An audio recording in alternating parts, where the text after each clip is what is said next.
So, good morning to one and all. Once again, I welcome you to another GATE session of REC. Myself, Assistant Professor Sunil Kumar Nayak, and I am going to have the last experiment for the chemistry lab GATE session as of today. So, you can see today is the last day of this month, and we are going to conduct the final session. And I bet it's going to be very interesting because we are going to the part where we are going to use oil and we are going to get the acid number of it.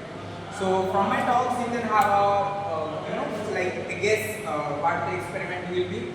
What you think is absolutely right, that is the experiment is what we are going to conduct is the tan value of given oil. What is given oil? Given oil means the oil which we are going to take to conduct this experiment.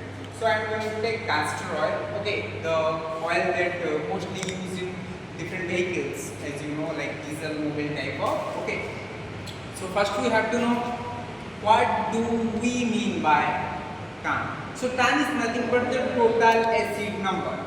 So here the term acid, so to neutralize that we need a base, and we know perhaps the acid base concept. So to neutralize the free acids, we need a base. Okay. So as you can see, the acid value of this given oil is defined by how much base. The base can be anything: NaOH, KOH, potassium hydroxide, sodium hydroxide. And what it will do, it is simply neutralize the free acid that is present in the oil. Okay. So we are going to neutralize the parts of acid that are present in the oil by adding another base part. Okay, so how do you have to know what are the things that you are going to take? Like what is the high acid value, what is the low acid value? You can see that high acid number, if a oil is there and the number of this particular acid number is high, that means the oil is old rancid. Rancid in the sense that oil is not in the condition to work properly. Okay, like it should be thrown out. Okay, now so let us take a mineral oil. Okay, mineral oil, you can see we can extract it from different sources. So in case if there is a mineral oil, the fresh one have a low acid number. If you find a mineral oil, you get to calculate the acid number, and you see the low value, that means the mineral oil is in good condition. But if it gets higher, that means it is contaminated. Okay, so to conduct this experiment, we are going to have few chemicals, few apparatus.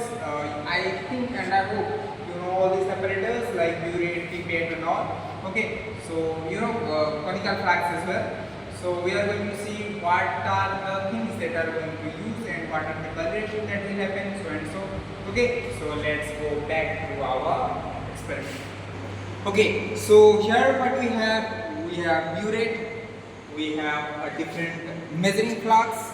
One is small, one is big. I have taken around 2 to 3 grams of oil. Okay, so what I have to do is, it's a very simple process. Let me tell you first, then I will do the experiment. First what I have to do is put this 2 gram of oil into the conical flask. Then I will put the ethanol solution of 20 gram. I have to pour it out, like I have to pour all the ethanol present. You see ethanol is volatile in nature, so I am going to put it, because as soon as I have to perform it very quickly, otherwise it will simply evaporate. Okay, so I am going to add this ethanol into this conical flux. Then we have phenolphthalein, which is a indicator. Okay, so phenolphthalein will be added as 6 to 7 drops, after which we are going to titrate it against our sodium hydroxide that I have made the solution. Okay, and this solution will be put it into the burette part. Okay, so let us do the experiment, and then we will have some tabulation, some values, and we are going to follow up the conclusions. So here I have taken NaOH solution, okay, is our base part. I have taken, as you can see, the oil is present. I have also taken the ethanol, and I have to perform it very quickly because I have already put the phenolphthalein in it.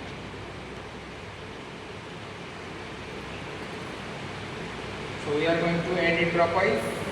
As you can see very quickly that I have got some pinkish color. Okay, which simple means that the acid present in the oil is neutralized by the amount of base, because I have taken concentrated amount to get faster results. You can take various strength basis of base to get the results as soon as possible, or as per your different experiment aspects. So from the experiment, as you have seen, that there is a color changes, right? It turned into pink color. So based on that perspective, we are going to have different parts, different tabulation. One is for the oil and another is for the blank solution. Blank means we have not taken oil in that. So as per that, I have taken two parts, as you can see, oil. And as you can see, we get the oil part very rapidly. So the value is less, that is 0.8 ml. Okay, and as you can see that there is a, as you can see that there is a blank state in which what happens that it gets more base consumed, that is around 2 ml. And from that value, the amount of base anyways it consumed, we are going back to the acid value. Okay, so how acid value is going to up? So you can see acid value is counted as the 1/100 value of how much total base neutralized by the oil multiplied by 26 and divided by how much of total weight we have taken. Okay, total weight of the oil sample. Total weight of the oil sample that was taken is around 2 ml. So it will be divided by 2. 1/100 into 0.8. It will multiply, and the final value that we will get is 3.2 ml per liter. Okay, so that means the acid value of this particular given castor oil sample is found to be 3.2 ml per liter, which means it is less, which also means that it is having the high proficiency value. That means it is a good oil that can be used in different industries and perspective or different